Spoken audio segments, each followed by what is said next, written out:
everybody, welcome to my channel, or welcome back.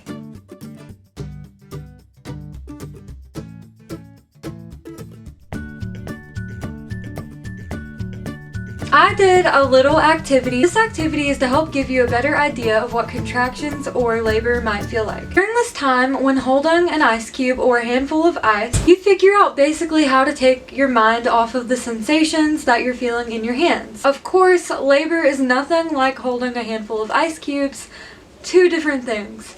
But it's a good way to learn your comfort measures, techniques, and the duration of contractions or surges. My doula friend Liza White shared a Facebook Live on comfort measures for labor. Right now I'm just going to give you 3 that I think can be really helpful, but if you would like to learn about all of them, you can sign up for one of my classes. Evidence-based birth has many suggestions for different kinds of comfort measures in labor, but this activity might let you know what comfort measures might be best for you. That could be visualization, it could be guided meditation, it could be not counting, it could be not looking at the time. Maybe it could give you a good idea of what your options are for labor. My sister and my daughter grabbed a handful of ice and we set the timer to 60 seconds. We're gonna set a timer and grab a handful of ice and hold it for 60 seconds. So, go. See? Did you start the timer? Yeah.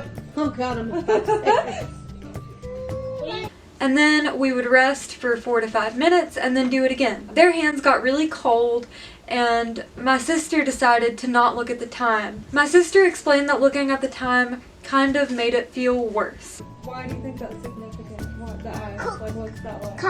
because it hurt. Like it hurts. It's not like a. You know it's not gonna go away, but you just kind of flip it and play with it until you figure out how to make it work.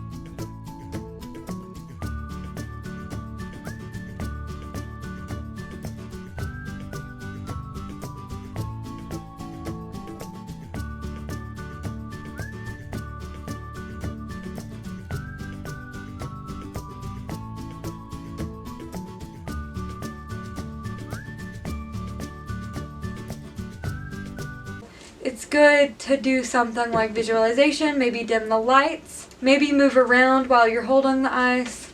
And all of this you can do in labor too. So I'll pop up different comfort measures for you all.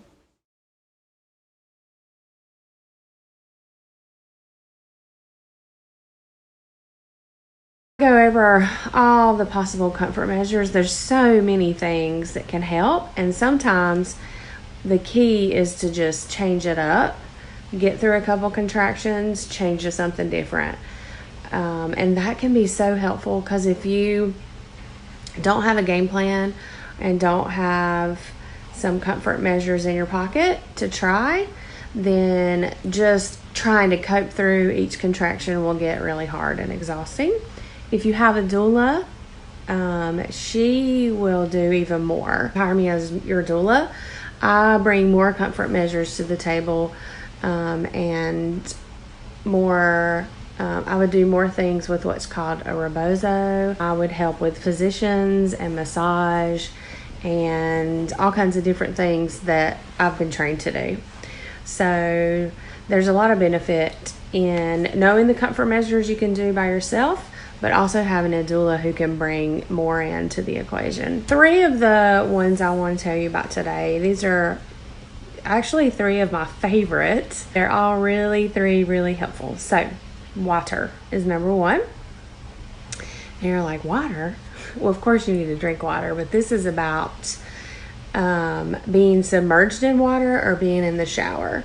So there is some evidence that being in warm water is as pain relieving as an epidural. Well, all birth centers have tubs that you can get in and labor in. And hospitals, a lot of hospitals now have bathtubs that you're allowed to labor in, but you can't deliver in. But that's still really awesome, because it can help so much. If you're able to stay at home as long as you can, laboring in the bathtub, if you have a really big tub, it's helpful, because you can be in all different positions, not just reclining in the tub. inflatable laboring pools. If you're laboring at home, you can rent one of those, but they allow for so much room for you to move around and be in the most comfortable position as possible. Also with water, being in the shower, with the warm water just pouring down your back, that pressure can really be helpful too. Lots of birth centers have room for you to use a birth ball, which we talked about last week, I think. The use of birth ball, anyway, a couple videos ago. But you can use the birth ball in the shower. You can use that warm hydrotherapy that's really relaxing. It increases your hormone levels that are necessary to get the ball rolling. That's the first thing. Bathtub, shower, just water, being submerged in water, or being in a hot, warm shower, really, really helpful. The second one is vocalization. And that's something that I take a good bit of time in my childbirth class, and I do demonstrations and have everybody practice with me.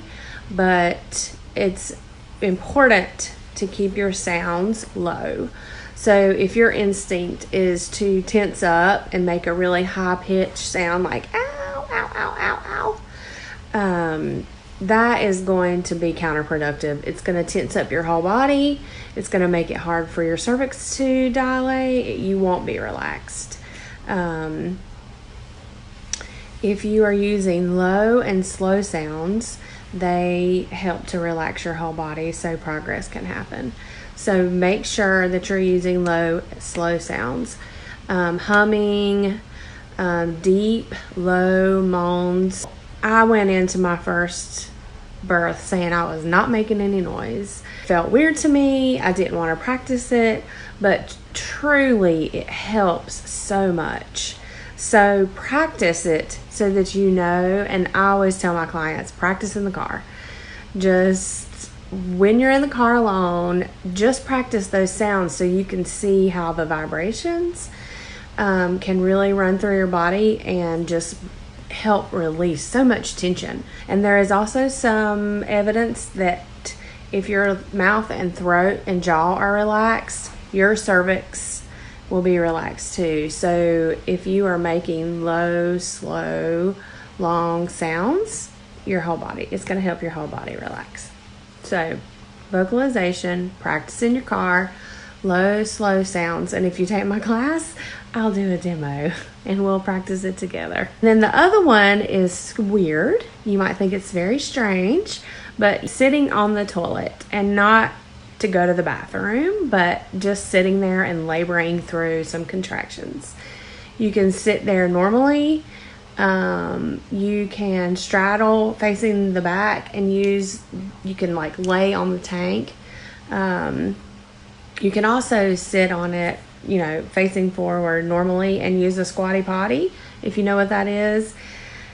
The reason it works so well is because it encourages the pelvis to tilt in an optimal position.